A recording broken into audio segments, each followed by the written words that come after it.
We would like to have now Professor Iyengar for the next session, who is very widely acclaimed for his pioneering contribution in earthquake engineering, random vibrations, mathematical modeling, structural dynamics, and nonlinear systems. He is retired. He retired from prestigious Indian Institute of Science, where he had his career as a researcher and a teacher of civil engineering. He has served as a director of Central Building Research Institute in Roorkee. He is currently an emeritus professor in Jain University, Bangalore, and leads GKS Center funded by the Ministry of Education. He is one of the rare scholars whose expertise is in Indian astronomy and pre-common area, integrating Indic knowledge, traditions with contemporary methods. Professor Iyengar has pioneered novel avenues of studying ancient Indian heritage. His research on comets, eclipses, earthquakes, ancient geography, and the effect of precession and the polyester dhruva in Vedic literature has garnered global recognition. He has published ancient treatises as in astronomy, natural sciences, and civil engineering. This work extensively covers town planning, road construction, dams, lakes, as well as private and public building, including marriage halls, art galleries, theatres, and temples. Professor Iyengar has received numerous honors and accolades for a significant contribution to structural and mechanical sciences and technology. We request him to take the dais and present his technical talk. Sir, please. When I saw the announcement, it says about new perspectives.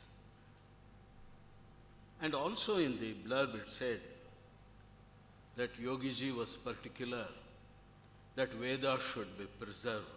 That's one of the statements which are printed there. So I was wondering how these two things can be put up together. But anyway, I have made a presentation. This may be my perceptions and my perspectives. Nevertheless, I will be happy to share the same with you. Now, when we talk of ancient things, say look into the Vedas and others, I should say that my interest in astronomy or in science, as far as history is concerned, is of the pre-Aryabhatan period, so to say. That is the pre-Siddhantic astronomy period, or you can also call the before Common Era. That is what I have concentrated on. That again has a background because I was working with earthquakes in Indian Institute of Science, and there, earthquakes don't occur so often. So unless we know what earthquake has occurred, a strong earthquake, say 1,000 years back or 2,000 years back, then only we'll be able to assess the hazard properly. That is a universal concept, not just Indian concept. That is the present concept on assessing seismic hazard. So I was very particular to look into more ancient texts. That eventually took me, the most ancient one, which all of us know is going to be the Rig Veda. So from the Vedic period onwards, not just for earthquakes, then I saw that there is so much of natural sciences which is hidden in our ancient texts. Even the later texts would have continued with this. For example, the astronomical text. But the question would be, how did they get these things? From where did they get it? So if you see the text, some kind of a classification like this comes out. There is Dyauh, which refers to astral, a sky. Then there is going to be Antarikshaha, that is about the atmosphere. Then the Prithvi, that is going to be earth. The English words are modern translations. Let us not worry about what it means. Roughly, this is the thing. So the whole universe was supposed to be seen or perceived in these three classifications. The same thing comes in so many places. For example, in the Nirukta of Yaska, because Veda is understood essentially through Yaska, or whatever may be the original meaning, what we are practicing, what we are doing, what we are in this country after 5,000 years, is a filtered through Yaska. It has been filtered through that system of Nirukta of Yaska, because all others have come later on. It is understood like that. he questions in one place how many devatas are there. I will not go into the technical details of devatas. Generally said 33, somewhere more than that. Then 33 crores also is supposed to be the thing. But this devata is not as God. It should not translate it as God, God. It's some force or some power. And he says the minimum is 3. 3 is sufficient, he says. Tisrayava devataha. But because of their position and because of their adhikara bheda, they are considered 33. It is like telling in a particular office there are only 3 heads, 3 important people, but there are so many others below them. They are also called by the same name. So that way you can have 3,000 or 30,000 or even infinite number. There is a correspondence in modern terminology, scientific terminology, if you see, there is a number of parameters needed to explain a phenomenon, a natural phenomenon. How many parameters you would need? Say, for example, something like, I will take only earthquake example itself, say magnitude, you need some frequencies, need some variations of that, need some distances, some 4, 5, 6 parameters, depending on which subject you are working, whether you are a physicist or you are an engineer or you are doing something else. He says 3 is sufficient, that is Prithvi, Antariksha and Dyauha. This comes out, seems to be from the original concept of creation itself. That is what we later on we would see, I will show that, Mahasalilam, that is the Salilam. That is, there was an original matter which was called Salilam. Out of that, the Anda broke, split. There was a lower part that was Prathanath Prithvi, then you had the upper part, it was Dyauha, then the intermediate part was called Antariksha. This is the minimum principle which is there, and this comes up even in the Rig Veda. Now, you can put up all of natural sciences into these 3 categories, whatever you may say even today, the cosmology, cosmogony, astronomy, stars, dhruva, sun, moon, everything comes under the Dyauha. And then the Antariksha would be winds, clouds, monsoon, seasons. Then Prithvi. Prithvi can be anything. It is more than what I have written, life, language, ocean, earthquakes, mountains. It is not these are compartments. They are all interconnected. So it is a whole system which is there. Universe is a combination. So all of this is only a kind of knowledge or what we would today call sciences. And in some sense, this is meant in the ancient texts. Now, because even in the Rig Veda, this is how it is, we are wondering what is the connection between the Vedic sciences, the sciences that Vedas may be having, or knowledge, and later which has come to us, say in terms of Aryabhata or Brihad Samhita, where he also talks about earthquakes. Brihad Samhita has chapters on rainfall, chapters on Agastya, so many things. So what is the in-between thing? The worst case, everybody agrees Rig Veda was finalized by 1500 BC. And Brihad Samhita and Aryabhata, they were in 500 AD. So what is the distance between these people? So what was the thing in between? This was the question which has been bothering me for a long time. So to cut the story short, in the last about 10 to 20 years, I've been working on this. We have 2 names which are very well known.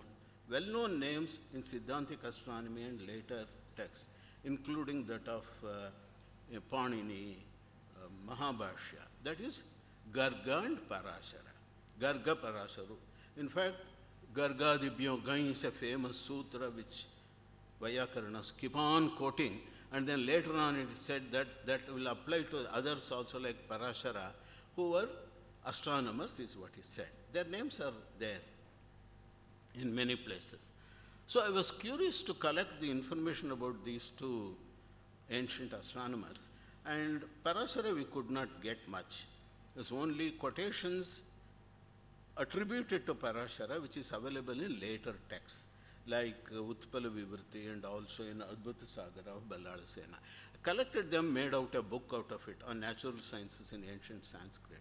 That is a reconstructed text. I will not talk about it. that was published in 2015 already.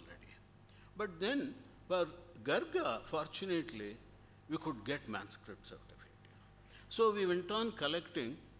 Wherever there is a name of Garga, try to collect it, try to see what it may have. Because we don't know. There are so many Gargas, and even Nilakanta says there are two Gargas. Gargaha Punargagascheti Prasiddham, he says. There are two Gargas going to be there. So we have to know who is the astronomer, who is the astrologer, who is the Hora Shastri, or who is the teacher of Krishna. Because Gargacharya, as you know, he was also there as in Nandagokula. So that is how we went on collecting, and the end of it ended up with, at least so far we said that is sufficient. There are about 25 manuscripts, all attributed to Garga in some way or other. But in these it happens only in the first 11, which I have listed here. May not be able to see it, you need not worry about it. They are hard astronomy. By that, what I mean is, in comparison with the later texts, I can easily see that these are later in the sense, later than the common era. The division one thumb rule is that if there are weekdays mentioned, then it should be slightly later. If there are no weekdays, yes, hold it on.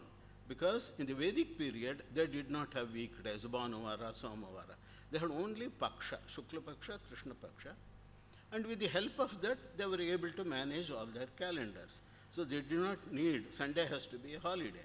So that's going to be a discriminator here. And with that help, we went out and seeking what is contained in this Vridagarga text, what I call the Vridagargiya Jyotisha. It has 24 angas. Angas means primary sections. Then it has about 38 upangar, secondary sections. But all this we have to understand is manuscript. It's a massive manuscript combined together. So it is not like a textbook. I can bring and say, okay, this is Aryabhata's text. This is Brahmagupta's text. It is not like that. So many things are added up, maybe from the most ancient to the modern period, say about 100 AD or 200 AD even could have been added to these things. So a lot of sifting is needed, personal reading and editing and all that. And you would see the difficulty is all these are in some peculiar scripts, at least the way you can see that, Devanagari mostly. There are also other Bengali script and there is one Malayalam script. Fortunately, that Malayalam script thing is a Siddhantic astronomy. So we did not get into that because it is, we know that it is pretty later. And in this, you can see that it contains what I was telling about the tripartite division. Chandra, Nakshatra, then Rahucharita, Brihaspatichara, Shukrachara, Ketumala, Shaneshchara is about planets, Angaraka, Buddha, Adityachara, etc. Then there is one peculiar title called Mahasalilam. And then in the Upangas, there is again Graha Kosha, Graha Samagama, Graha Pradakshini, all Graha, it comes up. Then there is one called Yuga Purana. Then there is another called Ulka Lakshana, then Ritu Swabhava, etc., etc. So it is a whole kind of astronomy which is there. There is about rainfall, there is something about earthquakes also in these things. But when we go into these things, see that this text is still in manuscript form. It is not fully edited because there are about 5,000 shlokas. We have not been able to fully edit and bring it out as a publication. We have done only about 400 shlokas in the first 5 chapters or so, and later on, I will show you one more. My interest got shifted a little bit because the perspective, you can say, is slightly changed towards what is called this Mahasalilam.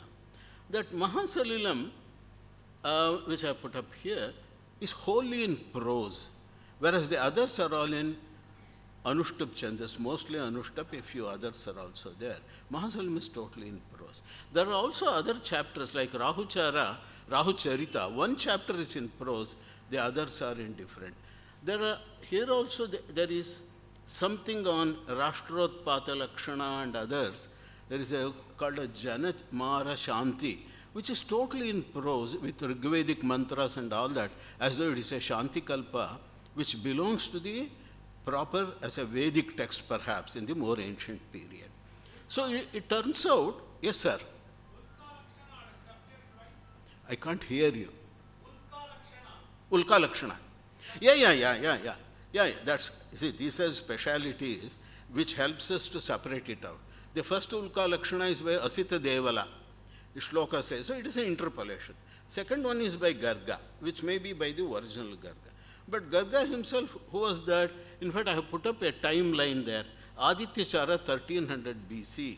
Because that Adityachara gives a set of seasonal nakshatras which can be dated, which you have already published, so that is why I am not going into the details of that. That can be shown to be valid for 1300 BC. You can imagine. It is a very ancient thing. Roughly earlier than what I would call Lagada's Vedanga Jyotisha. Lagada's Jyotisha, I would say. Parashara also belongs to the same period because Parashara Tantra says the same Adityachara in prose, whereas here in this text, the same thing is available in poetry. I have published this, so lack of time, I am not going into that. But the same text towards the end, in the 59th section, see, totally there are 64 angas in this Jyotisha. There are some traditional statements which say Jyotisha should have 64 anga and all that. No other text has 64 angas which are available except this. Here also there are 2 you have to add. There are 62 plus introduction, it becomes 64. Not otherwise. So this Ritusvabhava, we can show that it belongs to 500 BC. So you can see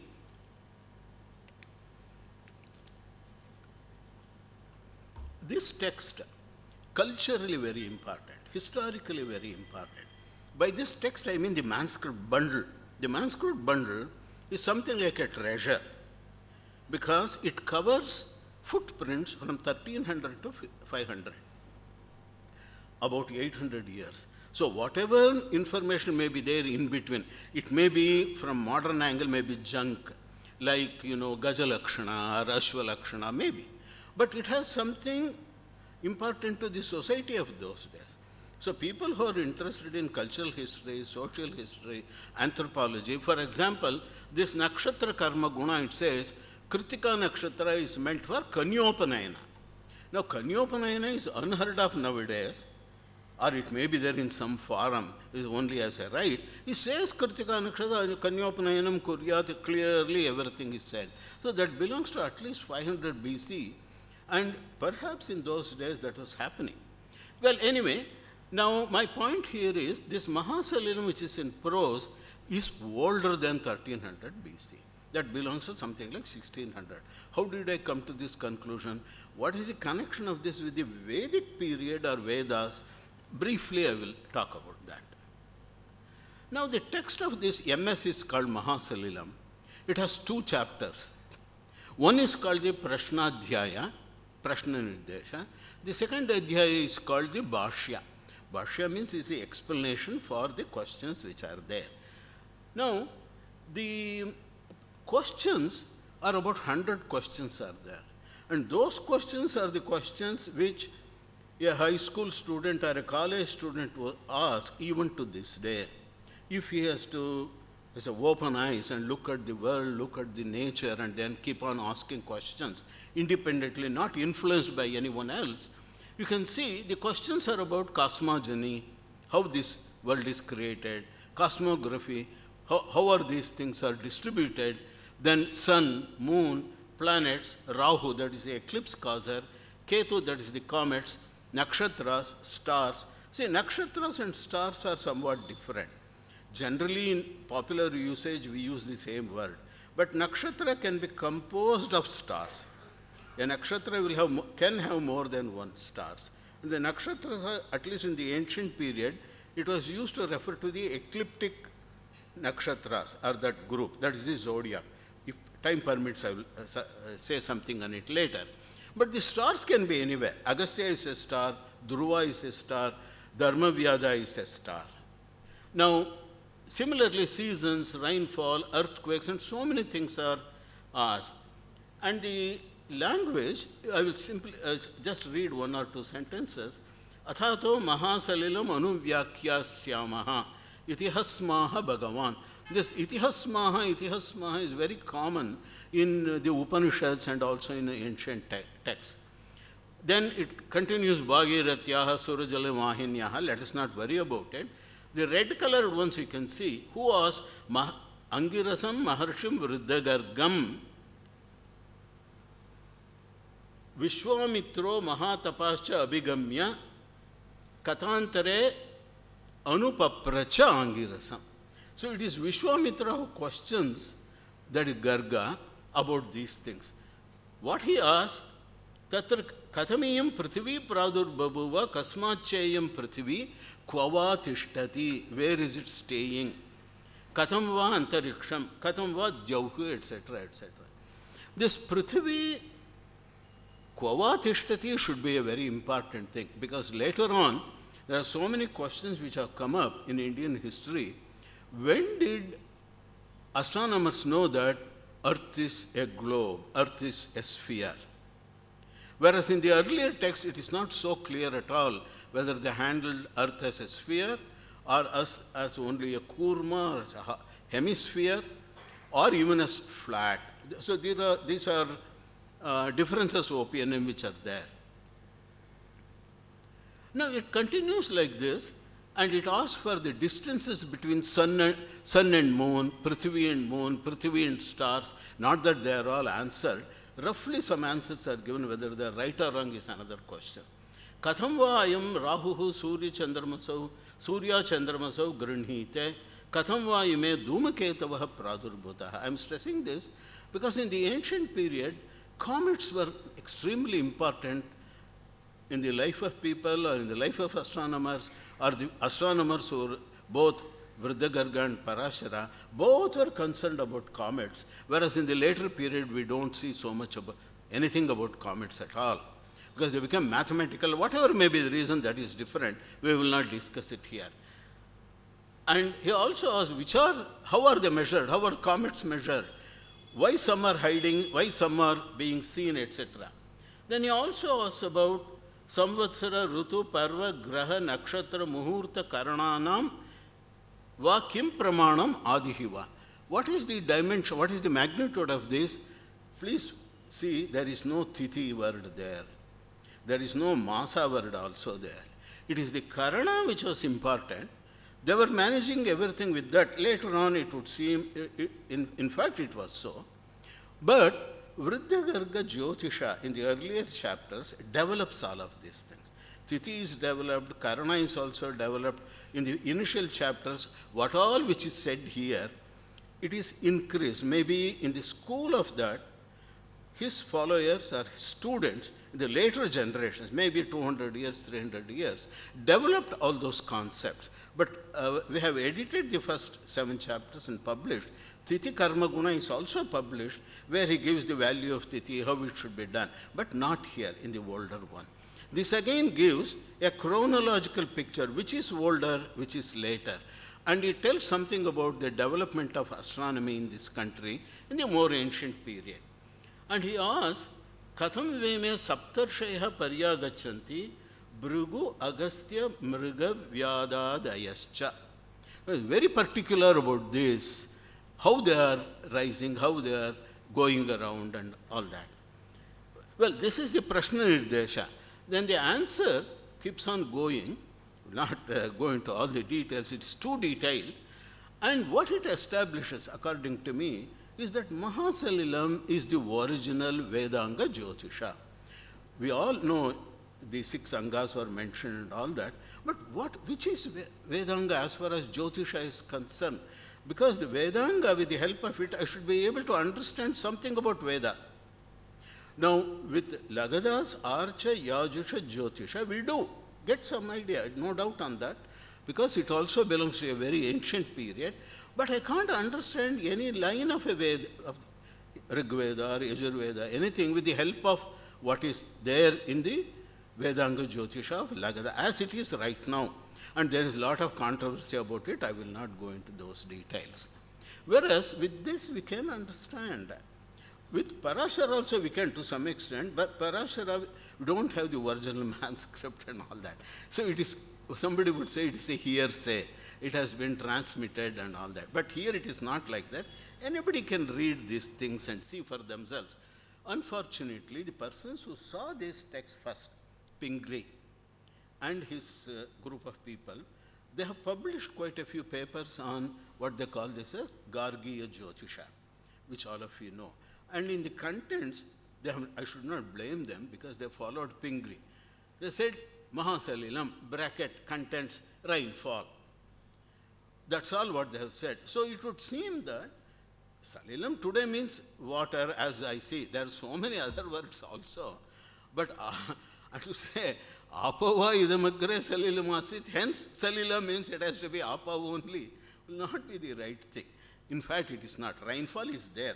A very interesting rainfall theory, which touches on modern principles of atmospheric sciences, but I will not go into that here. So, this Mahasalilam in the Vedanga Jyotisha, in the Mahasalilam, what it says is, about creation, I am just reading one thing.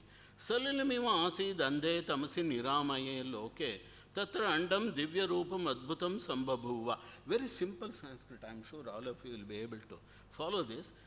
Andam mahat pramanam itas chetascha sandhavati, tatra brahma atmanam asarjat. Brahma created himself. It is not some God coming and creating something. It is not like that. It is a self-similar creation, self-created. And then, tatra dvida andam abhavati.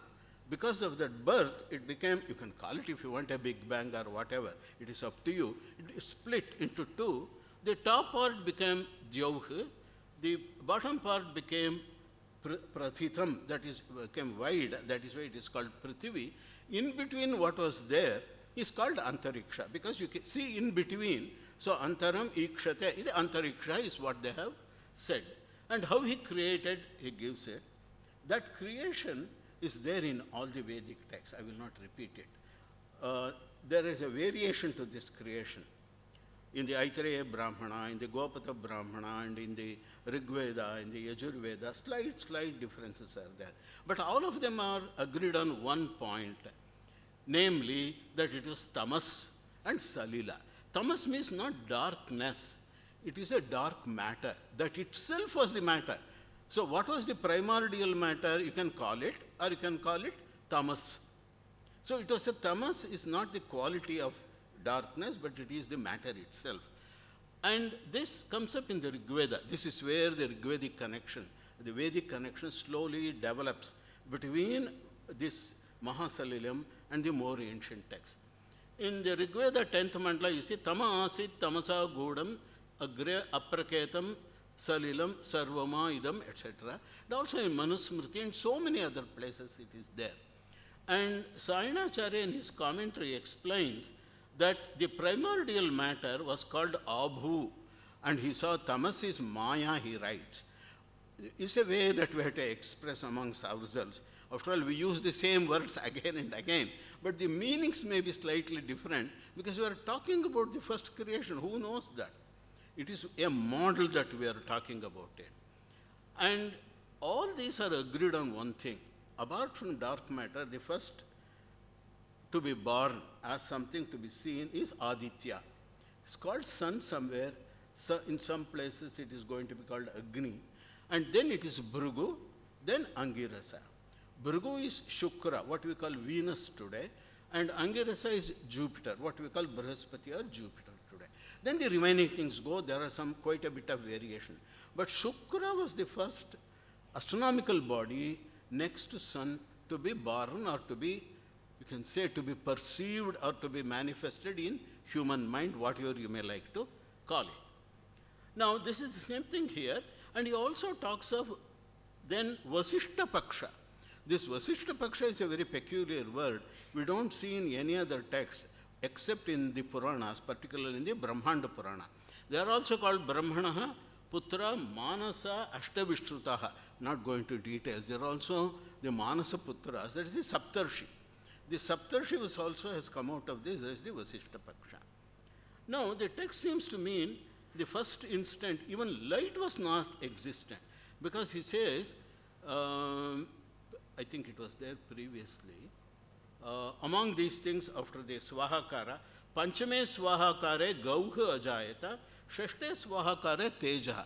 I cannot take this Gauha as a cow and then say that the next one is going to be light. That Gauha is going to be only some kind of race, as it is there in other places, where the race are the Rashmis, which is one of the meaning given even in Nirukta. Now, it goes on like this. I will not go into details. The more important thing is about grahas or planets. Vedoktanam grahanam ashtashatam sankhyayate. Tatra ekashatam ketunam patyate. So there are 108 grahas as per Veda. What is this word graha?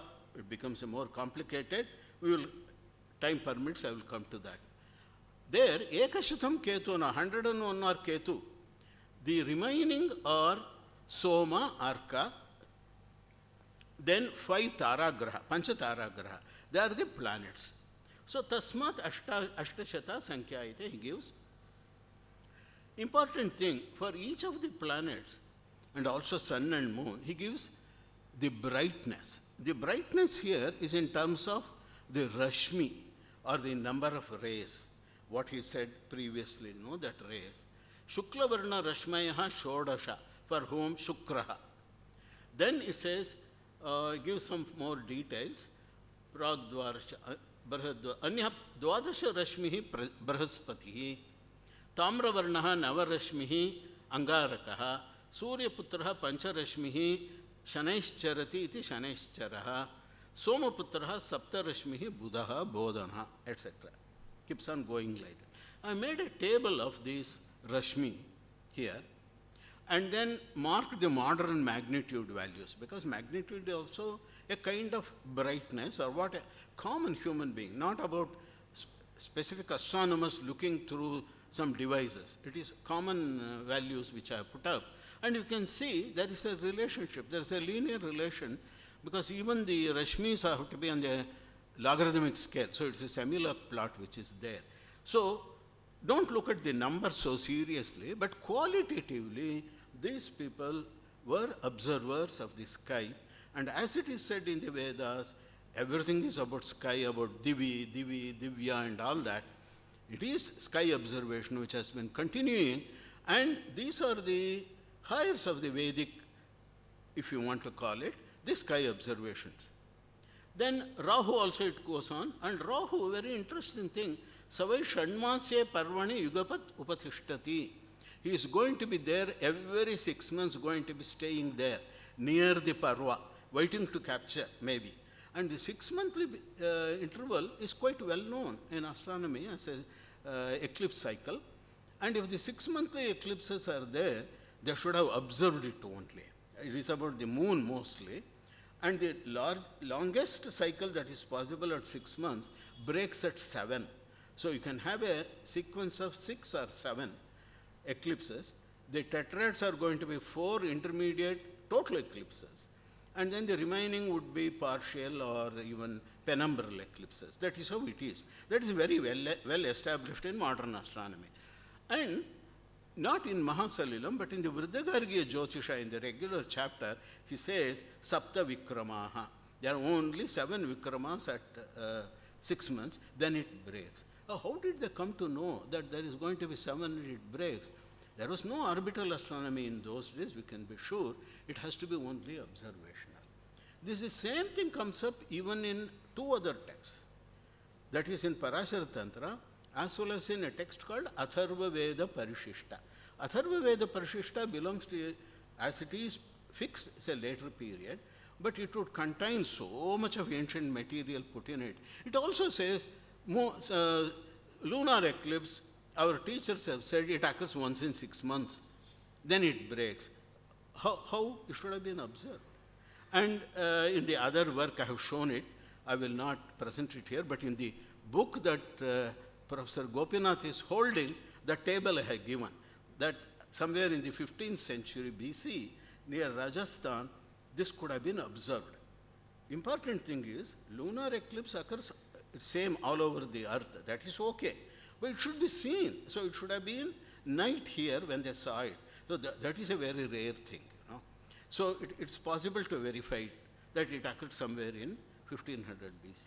And this seems to have been carried over to modern period in the Samhitas of Brihad Samhita and also perhaps in the Siddhantic astronomy, because every 6 months there is a Parvesha Ganana. These 7 Parveshas are called Brahma, Shashi, Indra, Kubera, Varuna, Agni, Yama. This comes up in Brihad Samhita, this comes up in all Samhita texts. So there are 7, but these come at 6 monthly intervals. It is not the every Parva or every Purnima. That is not the thing. It is 6 monthly counting, and that 6 monthly counting is there. And I suspect in Siddhantic astronomy it should be somewhere hidden, some numbers or some concept about the 6 monthly variation. Now, Ketu also it is there, very detailed, because these Ketus are, as he says, are combined with the Vedas. It's a Vedoktanam. And in fact, in the Rig Veda and other Vedas, there is reference to Dhumaketus. We will not go into those details. He gives the measures of those. They should be measured by the head, that is the Shikha, how long it is. There is a Hasta. Hasta is, you should not take it as this Hasta, but angularly if you see it, how much they would look like in terms of angular measures, maybe 3 degrees, 10 degrees, 5 degrees kind of thing. Whatever it is, he gives a measure. And he also gives an opinion difference because they were all Meru-centric astronomy. This is another thing which comes up here, that they also Tattvan niyatam ete picha merum paryagachanti surya rashmin vahamanaha surya muktaha darshyante iti bagurihi aha, not Virda Garga. So there is a difference of opinion between Garga and Baguri, and he introduces new astronomers' names also like this. And this Patyante perhaps refers to some other text or oral tradition. Let us skip it. We'll go further. He talks about, obviously about the Vedic practice of Darsha Purnamasa, very detailed, and bringing in the word Sannaya, which is a Vedic word. What is the connection between Sannaya, Amavasya, and all those things? Become too technical. We'll skip it. But Purnatiti Paurnamasam Kalo Bhavati. So after one cycle, you start from Purnima. For another Purnima, it becomes Purna Tithi. So the word Tithi is used as an index. From here to here, like a bookend. From this bookend to that bookend, it becomes one thing. And in that sense, Tithi is used. Maybe later on, his followers took this concept and used it in other senses also. It also refers particularly about stars, Agastya and Saptarshi. Now, Agastya and Saptarshi, Yacha Yesha Trimshat Agastya Saptarshi Pravritaya Sarvaha Evacha Taraha Etani Sukurtinam Sthanani. Now, this attracts another link with the Veda, which I will show. That is how I was very much involved with this text. I will show that connection also. There is also a calendar, because he asked the question, among the Paksha, among the Ritu, among these, which is the first? He answers all of them. He says, Divasanam Shukla Pratipat, Muhurtanam Raudraha, Karananam Kinstugnaha, Grahanam Suryaha, Taranam Dhruvaha. Again Dhruva comes, and again there is no Tithi here in the answers. We will skip that. Then Trayaha Ritavaha Ityaha Krishnatrayaha. Rutu, the definition he gives, it is a repetition or a rhythm. Sa Shad Gargaha. Garga said, no, there are 6 Rutus which are stuck. Dwadasha iti Naradaha, the 12, is not Masa, it is the Ritavaha. Chaturvimshati ityaha Bagurihi. Bagurihi is 24, because Chaturvimshati Ardhamasa, it is a Vedic concept. Samvatsaradalli, in Samvatsara, there are 24 Ardhamasas, you know. So that is the definition in the Yajurveda. At Trinichi Shatani Shat Shashtani Ityaha Kroshtuki. Finally, what Kroshtuki says, stuck. There are 2 things which are stuck. Garga, what he said, and his son is Kroshtuki. He also said 366. These 2 are the things which have been carried on, that there are 6 Ritus and 366 days in a Samvatsara. That is what has continued, and what has been taken up by Lagada also in his Vedanta Jyotisha. And Sankhyaha, Yajne Sankhyayam Pancha Samvatsaraha, Dasha Surya Ayanani, Chatustrimshat Chandrayana Shatam Bhavati. This is the parameter for Lagada's Vedanta Jyotisha. No, there are 10 ayanas. Wherever it starts, where is the Udaya is another question. Where the Uttarayana happened with which star is another question. But in this cycle, independently, these are the numbers which are there. And he also says, Udagayana is the starting. Udagayanaste savitari brahma kshatrasya sarvasam ijjanam arambho bhavati ityahu veda veda vidascha sarve. Veda aveda vidascha sarve. So veda vida, aveda vida, all said it is only in this Uttarayana, all these good things have to start. And it ends with the following, Ityeta Jyotishangam Mahata Salilarnavadi Praja Sambhavanad iti.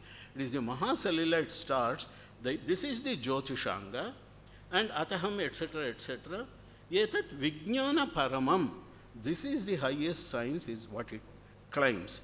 Now, little bit more, in a few minutes left to me, the special points are Prithvi divided into 4 dvipas. Pragjyotisha, Jambu, Ketumala and Uttara Kuru. Whereas in the later text there are 7 dvipas and also 14 and all. There's only 4. And then Meru Mountains is the center.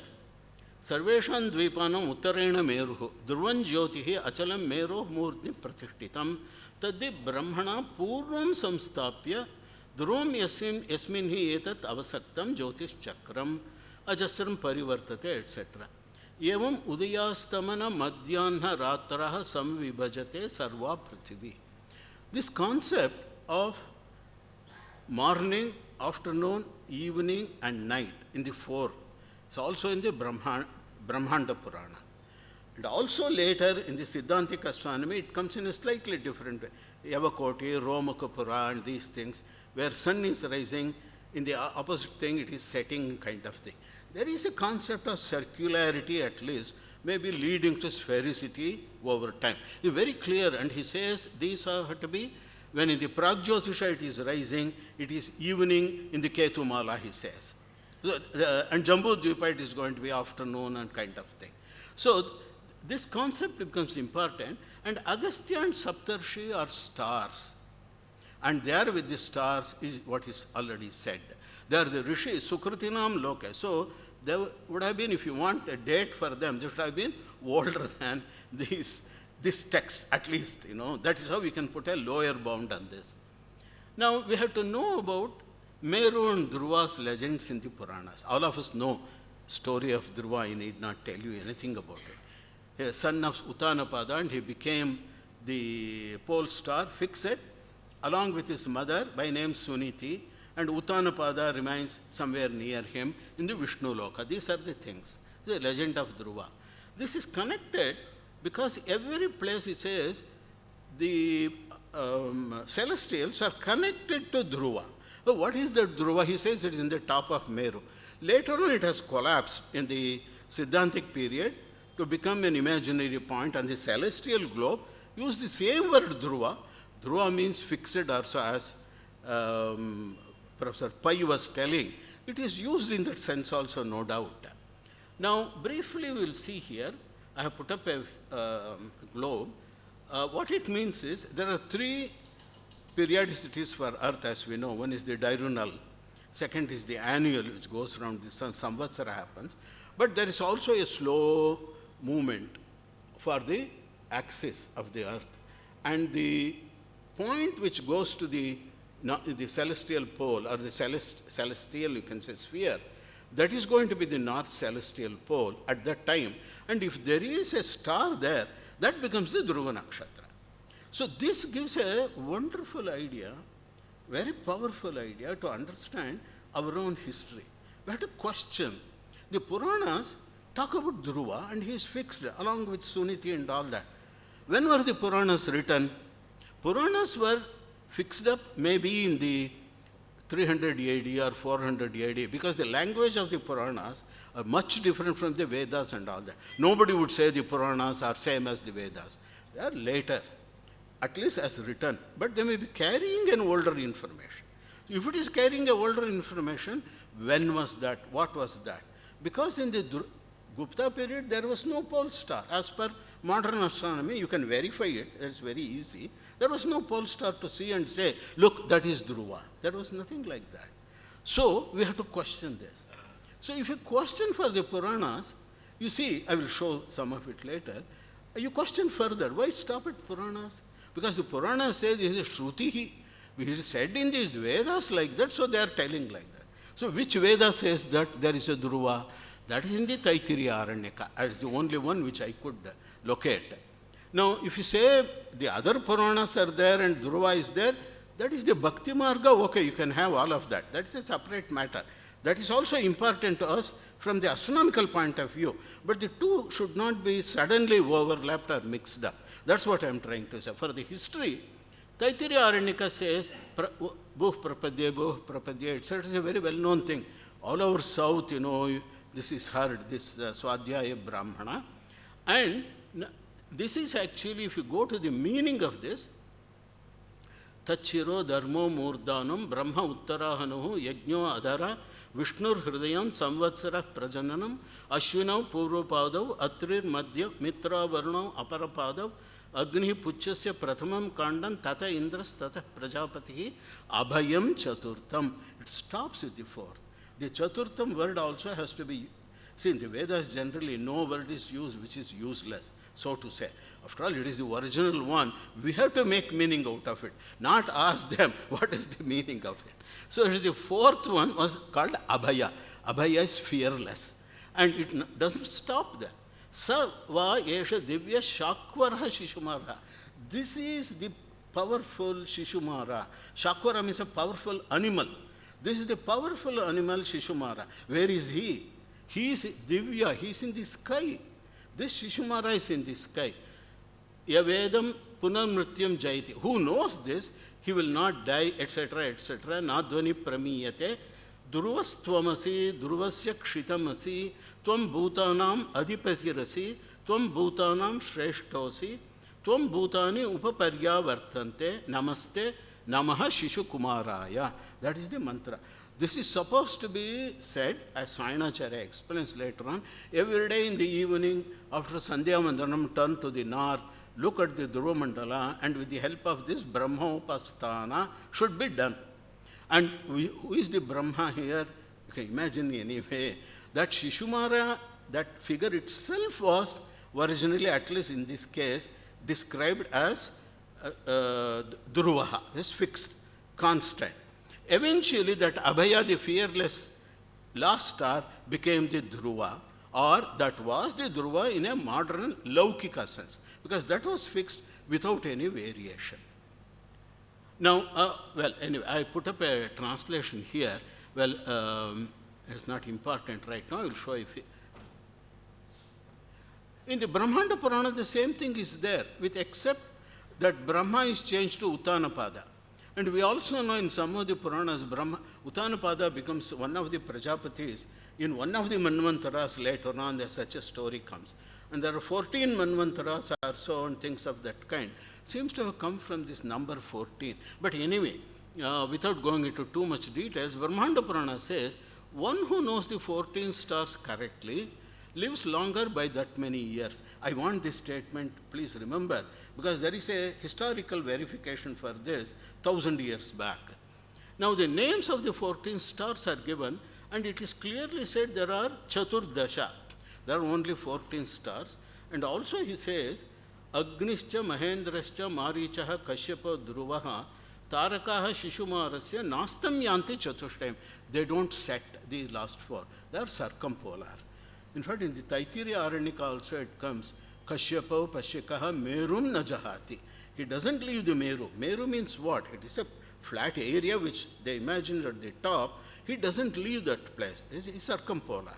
And in fact, in the Panchavimsha Brahmana and in other Brahmanas, Shishumara, there is what is called a Shakwar Saman. that Shakwara Saman is sung for crossing the oceans. For crossing the oceans, you sing the Shakwara Saman is given. And the Shakwara Saman comes out of the Shishumara Rishi. That is the Upakhyana there. You can see the connections in all these things. Now, the Puranas imagined this kind of astronomy, you can say, if you want. Initially, it started where it is said everything is fixed. In the Mahasala, it said to the pole, to the dhruva. Here also, it continues with that, either like a potter wheel. The whole, celestials are turning around the center point. You know, the center may also turn a little bit. He says that also. Then they found it is not very proper. So he went to the oil mill model, where he also put a inclined thing, maybe to represent obliquity. Now, these are all concepts. In a history of specific things, of observations, he discovered this is one thing. But history of ideas is also equally important. Without the history of ideas, you don't get the history of the objects or history of the theories or history of astronomy. And in Mahasalam it is there, Prithvi Tiryagurdvam Yavana Veva, it comes like that. Antariksha and Prithvi, Tiryagurdvam. It is not Tiryak, it is not Prathana, but Tiryagurdvam. It is horizontal and also above. There is a word like that. So brief ideas are there. Now, if you see this, Brahmanda Purana would have taken some concepts from that, and why the Puranic Dhruva is not the pole star. Today, there is a pole star. Tell the story to our children, they will ask, show me Dhruva. You can show it in the sky, if in the night, if you can, it is visible, or go to the planetarium and show it. Where you would see it, this is the Dhruva. There it is in the center, which is shown. But the Purana and the Taitira Aranyaka, they have the 14 stars. They are in this way, in the lower one which I am showing, what is called Draco in modern astronomy. Because the Ashwinau, Purvapadav, Mitravarnau, Aparapadav, they have to have two legs in both the places. There has to be a bend. That bend is there only in Draco. And that is called, even in astronomy and even in Islamic astronomy, they recognize these things. There are two bends. They give various names also for that.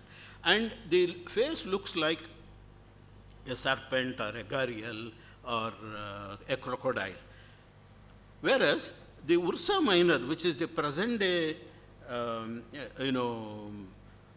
Dhruva carrier, doesn't answer to that question of 14 stars. There are also other infirmities with it. Slowly we will come to that. Now, I'm just putting up here a figure of what may be what was the Dhruva in the older times as per modern astronomy only. That is, Draco is known to have carried Alpha Draconis. That Alpha Draconis, called in Persian Tuban, which is taken over by Western astronomy also. Tuban was the pole star during the period of the pyramids, during the period of some other things. Even though there is no reference to pole star, to the extent I know in Egyptian astronomy, they might have known it. There is no specific. I have to close it? Yeah, I need another 10 minutes, okay? Yeah, 10 minutes I will wait. Yeah, sure. Because the new perspective has to come, so I have to show this, this pole star, this star, its declination changed from lower values to 90 degrees, and the 90 was almost there in 2830 BC. Then later on it went on changing. Why this is important, I am showing this, because a very important Vedic ritual called Dhruva Darshanam. Dhruva Darshanam is a must in marriages, in Hindu marriages. Without Dhruva Darshanam, either as a ritual or as actual observation, it is not supposed to be complete. And this started in around 3000 BC, you can see, because that is what comes up in the later Grihya Sutra, and it continues to this day. The Dhruva Darshanam ritual, you ask, it continues to this day. Where they look in the afternoon, I don't know, but it is there. Now, as it changed, you can see I have put up on the other side the geolatitude. Kanchipuram at about 12 degrees, then Ujjain at about 25 degrees, Kurukshetra at about 30 degrees. Now, near Kanchipuram, by about 500 BC, the star would no more be circumpolar.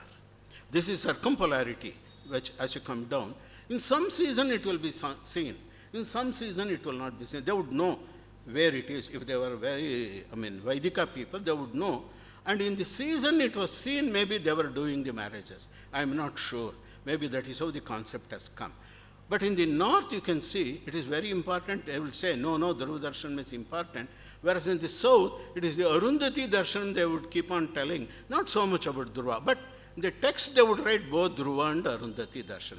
This is how the culture has changed.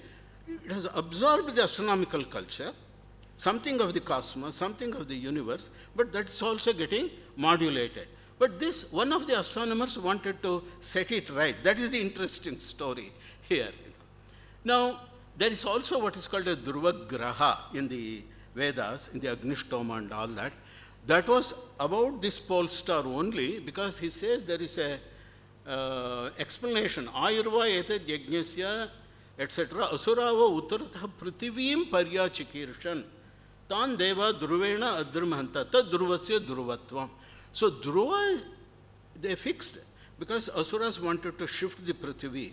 And hence, even if it is a graha, as a cup which is used, there is a one-to-one relationship between the Dhruva star and the Dhruva graha in this.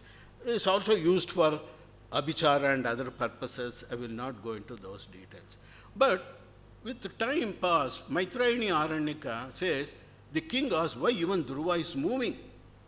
In fact, this is the starting point of what I would say Vedanta discussions, philosophy and all that. It's a community who thought fixed star is there, he is the Achyuta, he is the Dhruva. They're worshipping him and be happy with it.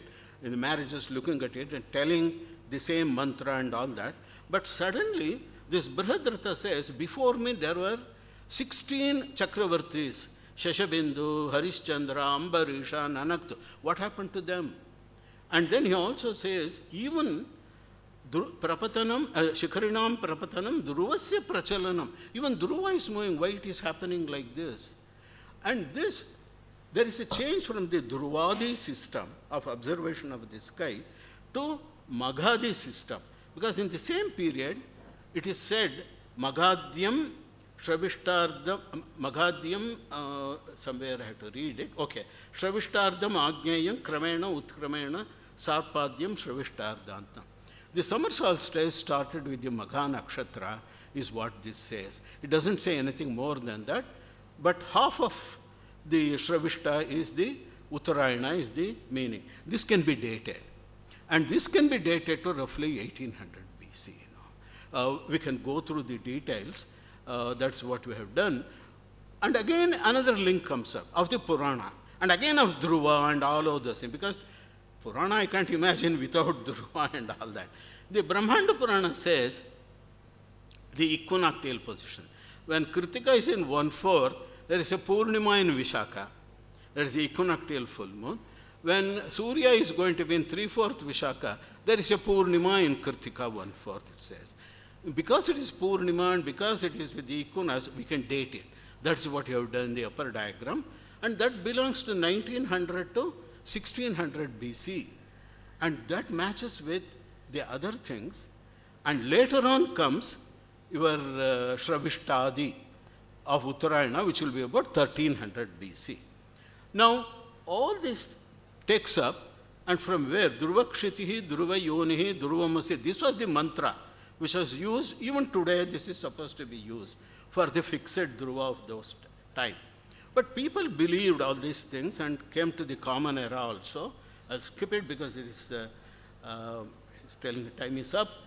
The Griha Sutra says, even if it's not seen, you say it's seen. It's a Paraskara Griha Sutra, Astamite Dhruvam Darshayati, and they say, Sa yadi na pashyat, pashyami ityeva bruyat. Then only the marriage is complete. And Kalidasa also seems to support it. Druvena Bhartra Dhruva Darshanaya Prayujyamana Priya Darshanena Sa drishta ityananam unnamaya hrisanna kanti katamapivacha. Is in the Kumar Sambhava. It's a very beautiful shloka. Dhruvadarshana, Shiva wants Parvati to say, she very shy. She says, somehow she said, yes, I have seen it. Matches with that, because in the Kalidasa's period there would be no Dhruva. He would have carried the Vedic information only. So, why I wanted you to remember the 14 stars? Because of Al-Biruni. Al-Biruni had no business to say something wrong if he had not heard it. He has heard it from his people that the devout Hindus, he laughs at them, he ridicules them, think their pole star in the 10th century, 11th century, is in the end of an animal called Shishumara, which is in the sky. And so he laughs at it and he says, these people say, if you know it correctly, 14 years of your life will be improved because of the 14 nakshatras which is there. Anyway, it goes up like this. The Siddhantic astronomers did not touch with a 10-foot pole, particularly Shishumara and the Vedic Dhruva. They had other reasons for that. They had other business to do, because a new star was coming near, the Dhruva Matsya, which was called Tara Matsya in the Vridagargiya Jyotishas. They called it Dhruva Matsya. But the Vedic people, they remembered. See, Nakshatra Nemir Nakshatri in the Vishnu Sahasranama, it is explained. It is Vishnu Hridayam iti Taitirya Aranikam. That is what Shankaracharya explains. That is the same thing even in Sri Vaishnava and the other explanations also. And the two things merged.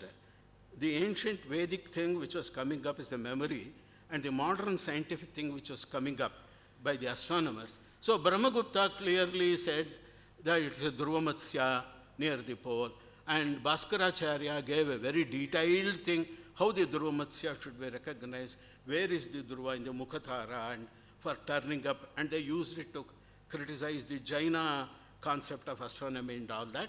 And slowly in the 15th century, Padmanabha created a clock so that looking at it as an astrolabe, you can fix up the time in the night, how the stars, the Dhruva Matsya star, not the Shishumara star. He fixed it up. In the 17th century, there should have been a great turmoil in Kashi. Which star to be seen by the bride? Well, because the original star, they might have known it, it was at almost on the horizon in the northeast at about 2 degrees altitude or so. It could not be seen properly, even though it was circumpolar still in the 16th, 17th century. And he clearly says, Chale chalepi dhruvabe someshat, rashitrayin tad dhruvaka sharastu, shashashti bhaga parinita narya, mahatpalam darshanato astiyasya. He clearly said the star to be seen is in the spirit Dhruva. Dhruva is fixed. He has to tell the mantra, the Vedic mantra, that can only be the star which is at 66 degrees Shara, that is same as the modern pole star. I have put up the whole thing as a synoptic here. The, the present day Dhruva is shown at the top 2000 here. The Abhaya Dhruva along with Suniti here, this is the polar circle. 2000 BC, 0 is the common era, minus 2000 is BCE, then minus 4000 is also BCE. Somewhere here in 3000 BCE comes the Taittiriya Aranyaka. That is when this mantra got developed for marriage purposes. Later on, it changed. There was no Dhruva star along this line. So Maitrayani Aranyaka and all these people wondered, where is Dhruva, why it is not there. One more came, and then they called Kamalakar Bhatta. It was given to another Siddhantic astronomer to say that was the star. Put up the same thing as a stratigraphy, where only for Dhruva. And eventually it merged as you come up along the 45-degree line from 3000 BC to 2000 CE, about 5000 years. So there is in between, you would see one icon here of a Shishumara icon, small icon, that is used in Karnataka in many of the Madhva Sampradaya temples. It is Vishnu shown as a Shishumara with 4 legs, Dhruva sitting at the top. Well, if this runs, I don't know whether I can run it. It is a long time clock that I wanted to show. Maybe it doesn't run. Okay, I will conclude it. My new perception, what I want to present in front of you. the Parashar Tantra and the Vridagargya text should be considered as Vedanga Jyotisha, like the calendar of Lagada. It is not sufficient if you say to students, if you say in other places, we have one text before Aryabhata, that is Vedanga Jyotisha of Lagada. And that also you can say Archa Jyotisha, Yajusha Jyotisha, but it is generally said Vijay, Vedanga Jyotisha. We have to recognize there are two other texts also. Mahasalilam is the most ancient among the Vedanga Jyotisha texts. It belongs to Vridagarga or to some other Vedic Garga, we need not worry. But it is the most ancient text which has come down to us to this day. So we have to recognize it. Vedic, Puranic and later Siddhanta texts have preserved the knowledge of two distinct Dhruva pole stars. This is the important message. Even the Siddhantic astronomy, indirectly as we see it, whether they are recognized as a star or not, they are used only as an imaginary point. That is all right. As a technical word they are used. And in Brahmagupta uses it in Dvivachana. Dhruvayoho nibaddham, he says. Not that he saw the southern pole star. It is only the two imaginary poles. Now, the first Dhruva was Thailand star in constellation Shishimara. That was around 3000 BC. Second was at the mouth of Dhrumatsya of the Siddhantic astronomy. So I close remembering who actually Yontah Pravishya Mama Vacham Imam Prasupta. So with Namaskaram to Dhruva of the Bhagavata, I close my talk. Thank you very much. It would seem that the ancient people were trying, through their astronomy, to combine themselves with the whole cosmos. So they started with that and they wanted to have a division, analytical approach, but the analysis should lead to a synthesis to finally combine. Seems that these two figures are extremely important from that point. Thank you. Yogi Ramsuratkumar, Jai Guru Raya. Thank you, Professor Iyengar. Thank you for such a great briefing and enlightening session. I would like to request Dr. Sundaraman from Devaki Patasala of Yogi Ramsuratkumar Ashram to facilitate and honor Professor R.K. Iyengar with a memento, please.